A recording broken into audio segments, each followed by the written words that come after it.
Welcome to Noor Academy. We provide only educational videos or content. Thank you.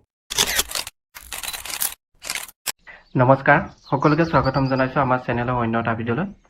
আৰু আজিৰ প্ৰথম কোৱেশ্চনটো হ'ল অসমৰ মাটিকালি কিমান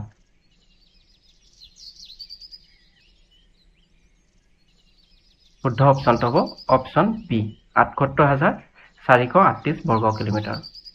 অসমৰ মাটিকালি হ'ল ৭৮,৪৩৮ বৰ্গ কিলোমিটাৰ নেক্সট কোৱেশ্চন অসমৰ সৰ্বোচ্চ পাহাৰ শ্ৰেণীৰ নাম কি শুদ্ধ অপচনটো হ'ব অপচন ডি বৰাইল পাহাৰ অসমৰ সৰ্বোচ্চ পাহাৰ শ্ৰেণীটোৰ নাম হ'ল বৰাইল পাহাৰ নেক্সট কোৱেশ্চন অৰুণোদয় আলোচনীখন ক'ৰ পৰা প্ৰকাশিত হৈছিল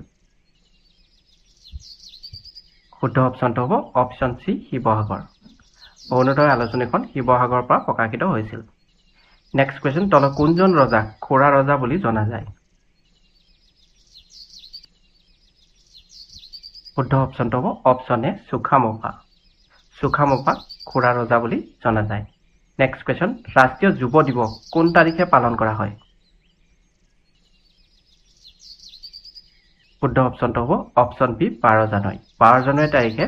ৰাষ্ট্ৰীয় যুৱ দিৱস হিচাপে পালন কৰা হয় নেক্সট কোৱেশ্চন বাথৌ পূজা কোনটো জনগোষ্ঠীয়ে পালন কৰে শুদ্ধ অপচনটো হ'ব অপচন এ বড়োসকলে বাথৌ পূজা বড়োসকলে পালন কৰে নেক্সট কোৱেশ্চন শেহতীয়াকৈ অসম বিধানসভাৰ নতুন ভৱন কোনে উদ্বোধন কৰিছে শুদ্ধ অপচনটো হ'ব option D Om Birla next question চিপাহী বিদ্ৰোহৰ তাৎক্ষণিক কাৰণৰ লগত জড়িত ব্যক্তিগৰাকী কোন শুদ্ধ অপচনটো হ'ব অপচন এ মংগল পাণ্ডে চিপাহী বিদ্ৰোহৰ তাৎক্ষণিক কাৰণৰ লগত জড়িত ব্যক্তিগৰাকী আছিল Mangal Pandey next question Hindu view of life পুথিখন কোনে লিখিছিল শুদ্ধ অপচনটো হ'ব option D Sarvepalli Radhakrishnan next question স্বাধীনতা আন্দোলনৰ সময়ত অসমৰ স্বৰাজ পাৰ্টিৰ সভাপতি কোন আছিল শুদ্ধ অপচনটো হ'ব অপচন এ তৰুৰাম ফুকন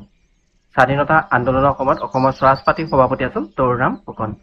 নেক্সট কোৱেশ্চন কোনজন আহোম ৰজাক ভগনীয়া ৰজা বুলি জনা যায় শুদ্ধ অপচনটো হ'ব অপচন বি জয়ধ্বজ সিংহক ভগনীয়া ৰজা বুলিও জনা যায় নেক্সট কোৱেশ্চন অসম সাহিত্য সভাৰ বৰ্তমান সভাপতি কোন শুদ্ধ অপচনটো হ'ব option B doctor Suryakanta Hazarika অসম সাহিত্য সভাৰ বৰ্তমানৰ সভাপতি হ'ল doctor Suryakanta Hazarika next question Mumbai stock exchange কেতিয়া স্থাপন কৰা হৈছিল শুদ্ধ অপচনটো হ'ব অপচন এ 1875 চনত মুম্বাই ষ্টক এক্সচেঞ্জ স্থাপন কৰা হৈছিল 1875 চনত নেক্সট কোৱেশ্চন তিনিওখন ঘূৰণীয়া মেচ মলত উপস্থিত থকা ব্যক্তিগৰাকী কোন শুদ্ধ অপচনটো হ'ব option A doctor B R Ambedkar তিনিওখন ঘূৰণীয়া মেচ মলত উপস্থিত থকা ব্যক্তিগৰাকী আছিল doctor B R Ambedkar next question হৰ্ষ চৰিতৰ ৰচক কোন শুদ্ধ অপচনটো হ'ব অপচন ডি বানভট্ট হৰ্ষ চৰিতৰ ৰচক হ'ল বানভট্ট নেক্সট কোৱেশ্চন কেৰালাৰ ৰাজধানী চহৰ কি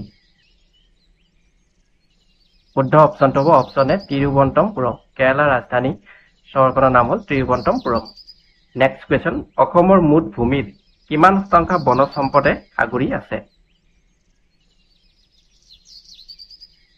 শুদ্ধ অপচনটো হ'ব অপচন চি 34.21%। নেক্সট কোৱেশ্চন সুদীৰ্ঘ দিন আৰু ঋতু গ্ৰন্থখনৰ বাবে কোনে সাহিত্য অকাডেমী বঁটা লাভ কৰিছিল শুদ্ধ অপচনটো হ'ব অপচন এ নিৰ্মল প্ৰভা বৰদলৈ নেক্সট কোৱেশ্চন এটা কাবাডী দলত কিমানজন খেলুৱৈ থাকে শুদ্ধ অপচনটো হ'ব অপচন চি 7জন এটা কাবাডী দলত 7জন খেলুৱৈ থাকে নেক্সট কোৱেশ্চন হাভানা কোনখন দেশৰ ৰাজধানী চহৰ শুদ্ধ অপচনটো হ'ব অপচন এ কিউবা নেক্সট কোৱেশ্চন ৰাষ্ট্ৰসংঘৰ মানৱ অধিকাৰ আয়োগ কিমান চনত প্ৰতিষ্ঠা কৰা হৈছিল শুদ্ধ অপচনটো হ'ব অপচন চি 1946 চনত ৰাষ্ট্ৰসংঘৰ মানৱ অধিকাৰ আয়োগ প্ৰতিষ্ঠা কৰা হৈছিল 1946 চনত নেক্সট কোৱেশ্চন কোষৰ আৱিষ্কাৰক কোন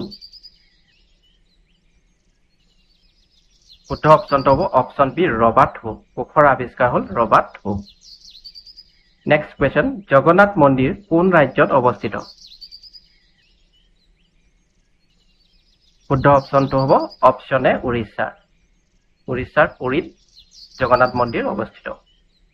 নেক্সট কোৱেশ্চন আয়াৰলেণ্ডৰ ৰাজধানী চহৰ কি শুদ্ধ অপশ্যনটো হ'ব অপশ্যন চি ডাবলিন আয়াৰলেণ্ডৰ ৰাজধানী চহৰখনৰ নাম হ'ল ডাবলিন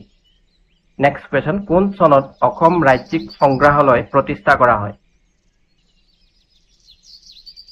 শুদ্ধ অপশ্যনটো হ'ব অপশ্যন এ 1940 চনত 1940 চনত অসম ৰাজ্যিক সংগ্ৰহালয় প্ৰতিষ্ঠা কৰা হয় নেক্সট কোৱেশ্চন বিত্তীয় জৰুৰীকালীন অৱস্থা কোনটো অনুচ্ছেদৰ সৈতে সম্পৰ্কিত শুদ্ধ অপশ্যনটো হ'ব অপশ্যন ডি অনুচ্ছেদ 360 বিত্তীয় জৰুৰীকালীন অৱস্থাটো অনুচ্ছেদ 360 লগত সম্পৰ্কিত নেক্সট কোৱেশ্চন তলৰ কাক সৈক্যমুনি বুলি কোৱা হয় শুদ্ধ অপশ্যনটো হ'ব অপশ্যন এ বুদ্ধ গৌতম বুদ্ধক সৈক্যমুনি বুলি কোৱা হয় next question Assam medical college কিমান চনত স্থাপন হৈছিল শুদ্ধ অপশ্যনটো হ'ব অপশ্যন চি 1947 চনত অসম মেডিকেল কলেজ স্থাপন কৰা হৈছিল 1947 চনত নেক্সট কোৱেশ্চন গীত গোবিন্দ নামৰ গ্ৰন্থখনৰ কোনে লিখিছিল শুদ্ধ অপশ্যনটো হ'ব অপশ্যন এ জয়দেৱ গীত গোবিন্দ নামৰ গ্ৰন্থখন লিখিছিল জয়দেৱে নেক্সট কোৱেশ্চন কোন তাৰিখে ধৰিত্ৰী দিৱস আৰ্থ ডে পালন কৰা হয় শুদ্ধ অপশ্যনটো হ'ব অপশ্যন বি 22 এপ্ৰিল 22 এপ্ৰিল তাৰিখে ধৰিত্ৰী দিৱস পালন কৰা হয় নেক্সট কোৱেশ্চন ইৰাণৰ মুদ্ৰাৰ নাম কি শুদ্ধ অপশ্যনটো হ'ব অপশ্যন চি ৰিয়াল ইৰাণৰ মুদ্ৰাৰ নাম হ'ল ৰিয়াল নেক্সট কোৱেশ্চন ব্ৰহ্মপুত্ৰৰ দক্ষিণ পাৰৰ সৰ্ববৃহৎ উপনৈ কোনখন শুদ্ধ অপশ্যনটো হ'ব অপশ্যন চি কপিলী ব্ৰহ্মপুত্ৰৰ দক্ষিণ পাৰৰ সৰ্ববৃহৎ উপনৈখন হ'ল কপিলী নেক্সট কোৱেশ্চন প্ৰথম বৰগীতটো শংকৰদেৱে ক'ত ৰচনা কৰিছিল শুদ্ধ অপশ্যনটো হ'ব অপশ্যন ডি বদৰিকাশ্ৰমত প্ৰথম বৰগীতটো শংকৰদেৱে ৰচনা কৰিছিল বদৰিকাশ্ৰমত নেক্সট কোৱেশ্চন নিম্নলিখিত কোনটো শংকৰদেৱৰ উৎকৃষ্ট সৃষ্টি শুদ্ধ অপশ্যনটো হ'ব option A Kirtan Ghosha next question তল কোনজন সমুদ্ৰগুপ্তৰ দৰবাৰৰ কবি আছিল শুদ্ধ অপশ্যনটো হ'ব অপশ্যন বি হৰিহেনা আছিল সমুদ্ৰগুপ্তৰ দৰবাৰৰ কবি নেক্সট কোৱেশ্চন মেঘদূতৰ ৰচক কোন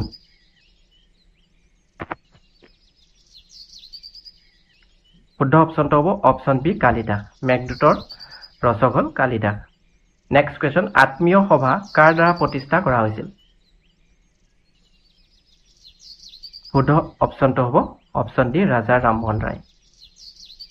নেক্সট কোৱেশ্চন কলিঙ্গ যুদ্ধ কেতিয়া হৈছিল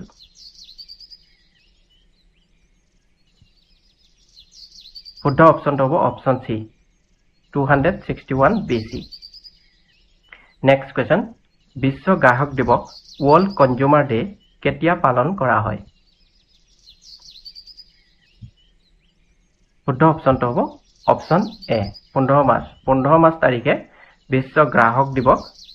হিচাপে পালন কৰা হয় নেক্সট কোৱেশ্চন পশ্চিম বংগৰ ৰাজধানী চহৰ কি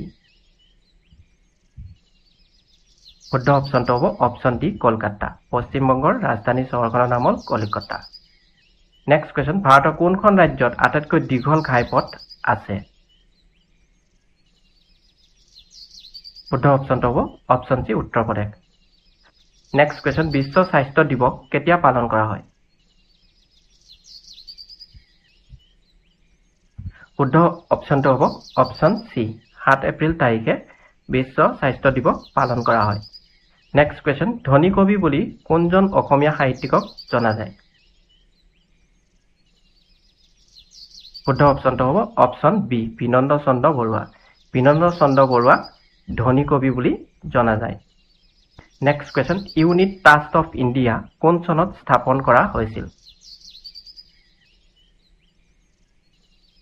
শুদ্ধ অপশ্যনটো হ'ব অপশ্যন এ 1963 চনত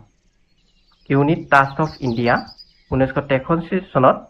স্থাপন কৰা হৈছিল